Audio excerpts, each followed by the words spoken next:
Doctor Bhimrao Ambedkar को लेकर एक से बढ़कर एक पूजा की जाती है, एक से बढ़कर एक जो है मूर्ति लगाई जाती है, एक से बढ़कर एक उनका विरोध किया जाता है। लेकिन आज जरा सा सोचिए, वो मंत्री जो इनकी पूजा करते हैं, इनको जो है दरअसल श्रद्धांजलि देते हैं, अंबेडकर जी को लेकर एक से बढ़कर एक भाषण देते हैं, एक से बढ़कर एक मोटिवेशन देते हैं और उन तमाम लोगों के बीच में जाकर ये बताते हैं कि इनका योगदान क्या था। लेकिन वही लोग आज इनसे नफरत करने लगे। वही लोग आज बाबा जी अंबेडकर जी की मूर्ति को लेकर सियासत और राजनीति करने लगे। वही लोग जो दरअसल इन चीज़ों को लेकर इतनी गंदी राजनीति कर रहे हैं, जिसके वीडियो को देखकर, जिसके तस्वीरों को देखकर हम और आप आपस में ये सोच रहे हैं ये बेशर्म लोग कौन है जो ग्वालियर कोर्ट के अंदर अंबेडकर जी की मूर्ति लगाने का विरोध कर रहे हैं। ये वो वकील के दिमाग में क्या बैठ गया है, अनिल मिश्रा का जिक्र कर रहा हूँ, जो ये कह रहे हैं कि दरअसल ये नहीं लगने देंगे, ये धर्मशाला नहीं है, ये हम अपने हिसाब से कानून चलाएंगे। क्या एक वकील सुप्रीम कोर्ट से बढ़कर हो गया है? क्या एक वकील संविधान से बढ़कर हो गया है? क्या एक वकील जो अनिल मिश्रा है, क्या वो अंबेडकर जी से बढ़कर हो गया? इस बात को आज दर्शकों चर्चा करेंगे और बताएंगे कि ये अंबेडकरवादी होता कौन है, और ये बताते हैं कि ये मनुवादी कौन होता है, इन दोनों में सही कौन है, गलत कौन है। क्योंकि सोशल मीडिया पे एक नई बहस छिड़ गई है जिसमें एमपी पुलिस का क्या योगदान होना चाहिए और सीएम मोहन यादव का क्या योगदान होना चाहिए, क्योंकि उन्हीं के राज्य में, उन्हीं के सूबे के राज्य में दरअसल ये तमाम चीज़ें हो रही हैं, ये घटना घट रही हैं। वो खामोश हैं, वो चुप हैं, उनको कोई शर्म हया नहीं आ रहा है, उनको कोई लज्जा नहीं लग रहा। इसलिए ये चर्चा करना बेहद ज़रूरी है। पूरे मामले को हम लगातार फॉरएवर न्यूज़ के माध्यम से आपको समझा रहे हैं, आपको बता रहे हैं और लगातार आपको बता रहे हैं कि ये तमाशा क्या चल रहा है, ये खेल क्या चल रहा है। ये वो कौन गुंडे हैं जो इनके पीछे लगे हुए हैं, वो कौन गुंडे हैं जो आए दिन अंबेडकर जी पर सियासत और राजनीति कर रहे हैं। क्या इन वकीलों का इलाज होगा या नहीं होगा?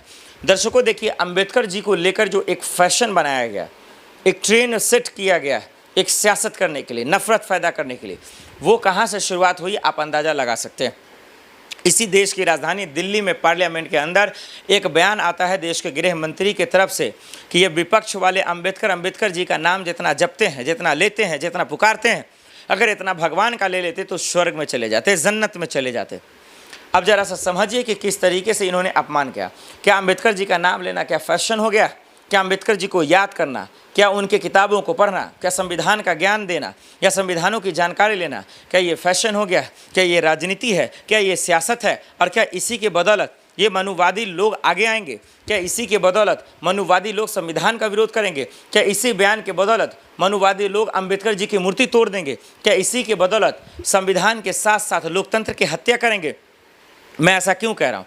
मैं ऐसा इसलिए कह रहा हूँ दर्शकों कि चंद्रशेखर आज़ाद ने साफ शब्दों में कहा, लिख कर कहा, सोशल मीडिया में बयान देकर कहा, चंद्रशेखर आज़ाद ने कि दरअसल अंबेडकर जी की मूर्ति ना लगने देना ये ग्वालियर कोर्ट के का अपमान नहीं है, ये दलितों का अपमान है, ये लोकतंत्र का अपमान है और ये संविधान को तोड़ने और बर्बाद करने का अपमान है। क्योंकि ये वो लोग आज ज़्यादा वर्चस्व के साथ सामने आ रहे हैं जो लोग मनुवादी को बढ़ावा दे रहे हैं, जो अंग्रेज़ों के सामने घुटने टेक दिए, जो माफी वीर लोग हैं, वो आज संविधान की पाठ पढ़ा रहे हैं और कह रहे हैं कि अंबेडकर जी से ज़्यादा किसी और का योगदान था और यही वजह है कि वो नहीं लगने दे रहे हैं। तो आज सोचिए, वकील दो भागों में बढ़ चुका है, एक वो अंबेडकरवादी है और एक जो मनुवादी है। मनुवादी का कहना है कि संविधान को अंबेडकर जी ने लिखा ही नहीं, संविधान को अंबेडकर जी ने बनाया नहीं, ये मनुवादी लोगों का कहना है। इसीलिए वो कह रहे हैं कि कोर्ट धर्मशाला नहीं है, अंबेडकर जी की मूर्ति नहीं लगने देंगे। लेकिन वही अंबेडकरवादी क्या कह रहे हैं? वो कह रहे हैं कि ये हमारे भगवान हैं, संविधान के कर्ता धर्ता अंबेडकर जी हैं, हम मर जाएंगे लेकिन संविधान में छेड़छाड़ नहीं करने देंगे, अंबेडकर जी की मूर्ति लगाकर ही रहेंगे। लेकिन अब जो सबसे बड़ा सवाल है ग्वालियर हाई कोर्ट को लेकर, जरा वो सुन लीजिए। सवाल ये है ग्वालियर हाई कोर्ट को लेकर कि जो भीम आर्मी की सेना गए और वकीलों के साथ जो पिटाइयाँ हुई, जो लड़ाइयाँ हुई, और अब तक फैसले रुके हुए क्यों हैं? इस फैसले को सुरक्षित रखा किसने? आखिर किसने इस बात की इजाज़त दी कि अंबेडकर जी की मूर्ति नहीं लगेगी? पेच फंसा कहाँ है और इस पेच फंसाने के पीछे कौन नेता है, कौन मंत्री हैं? इसके बयानों को सुन लेंगे आप तो समझ जाएंगे, चाहे वो विपक्ष के तरफ से जो है जीतू पटवारी साहब हों या फिर सीएम मोहन यादव जी हों या फिर दिग्विजय साहब हों। इन तमाम लोगों के बयानों को सुने आप खुद समझ जाएंगे कि अंबेडकर जी की मूर्ति ग्वालियर कोर्ट में ना लगने देने का सबसे बड़ा जो है दुश्मन कौन है। इसका आप अंदाज़ा खुद ही लगा लेंगे। सबसे पहले समझिए दर्शकों, जो अंबेडकर जी को मानते हैं, जो संविधान को मानते हैं, जो जानते हैं कि इस देश में संविधान है, तो जो SC ST दलित तमाम लोग हैं, ये जो इस बात को मानते हैं, जो अंबेडकर जी को भगवान मानते हैं, दलित पूछते हैं, चंद्रशेखर आज़ाद, मायावती, उनका भी रोल है, उन तमाम लोग क्या कह रहे हैं? कह रहे हैं कि भाई वो कोर्ट है और कोर्ट में अंबेडकर जी की मूर्ति नहीं होगी तो किसकी होगी? आप ही बताएं। आदेश आता है और आदेश के बाद जब कोर्ट में मूर्ति लगाने के लिए जाते हैं, इसमें गलत क्या है? इसमें अपराध क्या है? फिर ये मनुवादी वकीलों को खुजली क्यों होती है? इनको मिर्ची क्यों लगती है? ये अपने आप को तोप क्यों समझते हैं? और यही लोगों की वजह से आज देश में नफरत फैल रहा है, जो अंबेडकर जी का विरोध कर रहे हैं, जो लोकतंत्र का विरोध कर रहे हैं, जो संविधान का विरोध कर रहे हैं। उसके बाद दर्शकों क्या होता है? अंबेडकरवादी लोग ये कहते हैं कि भाई ठीक है, जब आदेश आया तो हमने लगाया, हमने अपने मन से लगाने तो नहीं गए। तो अब सवाल ये आ रहा है कि एक तरफ CM मोहन यादव जी क्या कह रहे हैं कि भाई हमें जैसा आदेश आएगा वो कहेंगे। अरे आदेश तो पहले आ चुका भाई, आदेश था तभी तो वहाँ मूर्ति लगाने के लिए गए। फिर आप क्यों CM मोहन यादव जी बहाने मार रहे हैं? आप तो कहीं ना कहीं एक्सक्यूज़ बना रहे हैं और ये एक्सक्यूज़ से काम नहीं चलेगा। अगर आप वाकई में अम्बेडकर जी को मानते हैं, उसकी कसम खाते हैं, उसी का कसम खाते हैं, संविधान का कसम खाकर शपथ लेते हैं और उस शपथ को कसम खाकर बोलिए ना कि आपके दिल में क्या है। अगर दिल में अम्बेडकर जी को मानते हैं तो फिर आपकी पुलिस क्या कर रही है? अरे जाइए, पुलिस है वहाँ पे, लगाने वाले लोग हैं, लगाने दीजिए ना। ये तो गुंडे है ही हैं काले कपड़े में, क्योंकि काले कपड़े में अगर कोई अम्बेडकर जी का विरोध कर रहा है तो उससे बड़ा गुंडा तो कोई हो ही नहीं सकता। दर्शकों, एक साजिश तैयार हुई है, एक मुहिम तैयार किया गया है कि अम्बेडकर जी के नाम पर, संविधान के नाम पर दरअसल जो है गरीबों को, मजलूमों को कुचलना है, फ़कीरों को, मिस्किनों को दरअसल जो है बर्बाद करना है। उनको उनकी औकात दिखानी है। SC ST, चाहे वो दलित हो, चाहे वो चमार हो, चाहे वो पासवान हो, चाहे वो जो है धुनिया हो, चाहे वो धोबी हो, इन सब को बताना है कि तुम्हारी औकात क्या है। लेकिन मैं उन तमाम लोगों को बता देना चाहता हूँ, ये तमाम लोग एक हैं, एक थे, एक रहेंगे। इस देश में जात पात की लड़ाई अब कितना भी करा लें नहीं चलेगा।